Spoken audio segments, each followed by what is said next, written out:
All right. So yeah, welcome everyone. Today I'm speaking to Allard Veenstra from the Technical University of Delft in the Netherlands. And he and his co-workers just published research on Io, which is the innermost moon of Jupiter. And it's characterized or famous for its very high volcanic activity on its surface.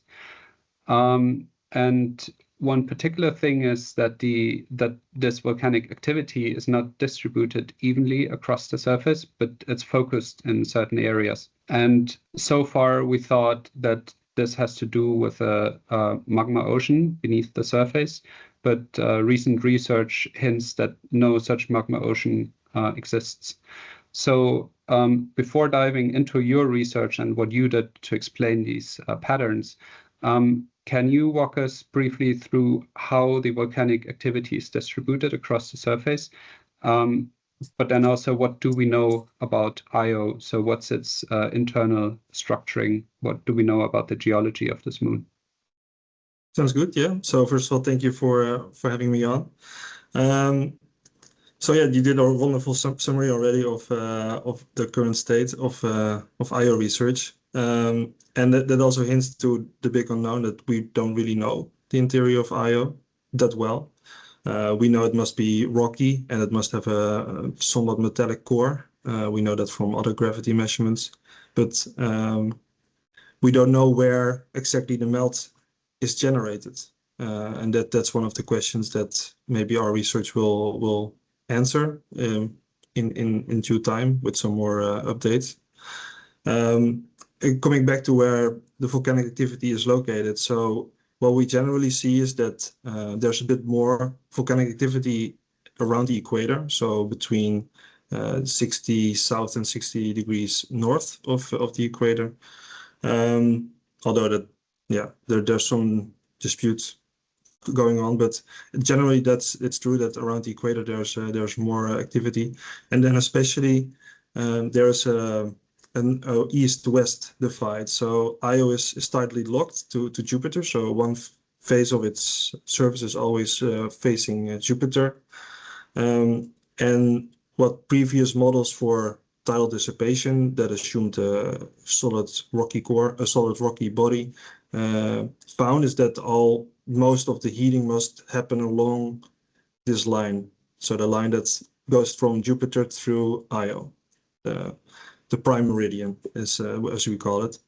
But what we see in the data is that the more active volcanoes and the more intense volcanic activity is actually shifted east of this on both hemispheres. So both the side of Io that's facing Jupiter and the one that's facing away from Jupiter.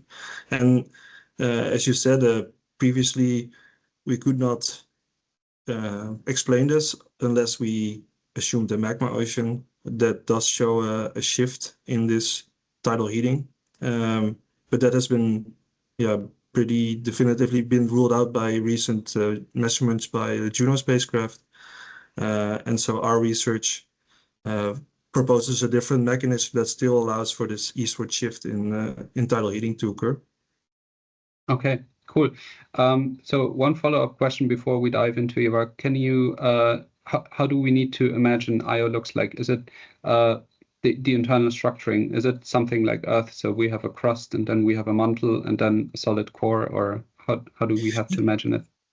Yeah, no, exactly. So it probably has a liquid core, and then on top of that is a rocky mantle, and then a lithosphere, so a crust, which must be around 20 kilometers thick to accommodate the large mountains that we see on the surface, but the exact thickness we're not sure. It might even vary with latitude. We don't know for sure.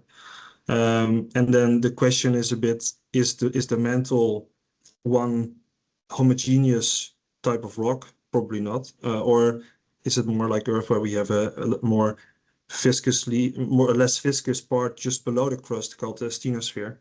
And we assume that in our model because previous results have shown that works better with observations, but we're not entirely sure. And it's hard to definitively find that without landing something on the surface, but that's another question. Yeah, that might be quite challenging. Yes. All right. Now you already mentioned the term tidal interactions several times, which is really the core of your work. So you're saying this distribution pattern of volcanic activity on Io's surface is caused because there are tidal interactions between Io, so the moon, and Jupiter. Can you now walk us through this framework that you're proposing? Yeah, so maybe for the listeners that don't know exactly how it works, the orbit of Io is slightly eccentric because of the other Galilean moons, other moons of Jupiter, and this eccentricity causes the orbit. So it's not exactly circular; it's like an ellipse, and this causes the this is the root of cause of all the tidal heating, because Io wants to look at Jupiter, its face wants to turn to Jupiter, but because the orbit is not exactly circular, it can't always look at Jupiter, and this causes a torque, and this torque, the gravitational torque, causes this this heating, just due to friction of the rock that has to move. And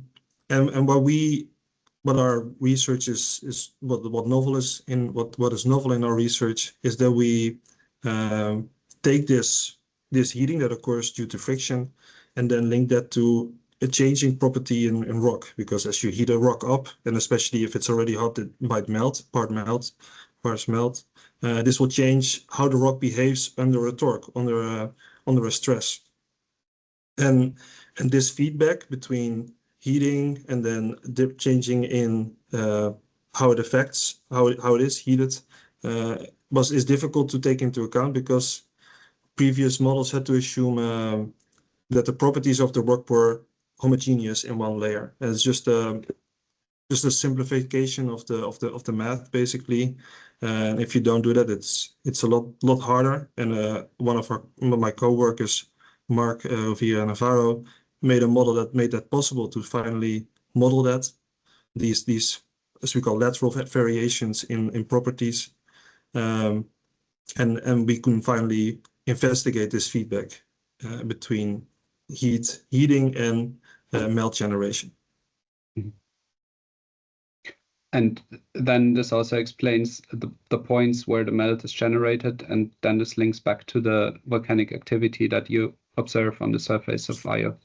Yes, yeah, sorry, yeah. So then there's another assumption that where melt is generated or heating occurs is where we also should find most of the volcanoes. That's which is a fair assumption to make, I would say. Yeah. And is it necessary that the moon is tidally locked, or would it also work for objects that are not tidally locked? Oh, that's or another question, because you make some at the end of your study, you make some outlook or implications on other let's call them moons or worlds that have tidal interactions with their host planets, so like Europa or Enceladus. I don't know if they're tidally locked, but what are the implications on those worlds where we also observe some kind of volcanism? Even there, it's a cryovolcanic activity. Yeah, so I would say that it's not a requirement to be tidally locked. Every moon in our solar system is tidally locked, so that's it. There's not an example that's not where it's not the case. At least the ones that the significant moons. You can have extreme tidal heating just without having tidally locked moon. So it should still work, the tidal heating, but there might be other effects that we haven't taken into account, like the change of the orbital parameters. Technically, if it's not tidally locked, there will still be a lot of dynamicism in the orbit of the moon. So things will change over time, and which is not the case for Io, at least not on the timescales we're interested in. So that would be a difficult thing to take into account, but also I think that changes the picture a bit. And can the framework you propose be transferred to icy wells like Europa or Enceladus, where we at least suspect we have a water ocean beneath the ice crust? Yes, but our code currently can't handle heating in the ocean. That is something that we could add. I think I'm not currently working on that, but my co-worker, so co-author Mark, who's also my PhD supervisor, has worked on icy moons before and has some experience with heating in the ocean. So that is a possibility. But we can already look at heating in the crust, and we know there must be some heating in the crust of Enceladus and Europa, and that's something our code can already do, and that's something that's interesting to investigate. Yeah. Okay, cool. Thank you. I think these are all the questions I had. Is there anything else you wanted to add? No, not really. No, I think it was a nice questions. Yeah. Cool. Well then, thank you very much for your time. Thank you. Talking to me.